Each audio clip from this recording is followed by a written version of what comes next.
For our icebreaker string game, these are their requirements.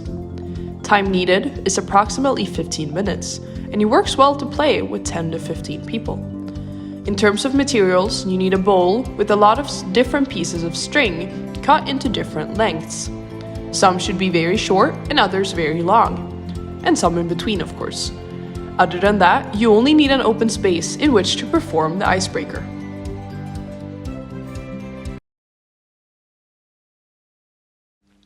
Start out by going around the room with the bowl filled with the strings, and letting each participant pick a piece of string without knowing what for.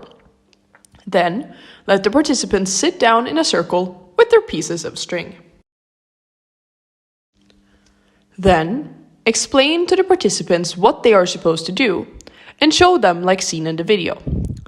Each person should tell everyone about themselves for different durations of time. This duration is determined by the length of their string. By letting the string run through their fingers, participants should tell the room about themselves for the duration it takes to finish the string. Participants can be given pointers as to what to share. For example, where are you from? Favorite hobby, film, music, travel. Fun fact about you, etc. Feel free to be creative. While participants go one at a time, the group gets to know each other, but each participant is also becoming more comfortable with talking in front of the group. This sets the group up for a success later.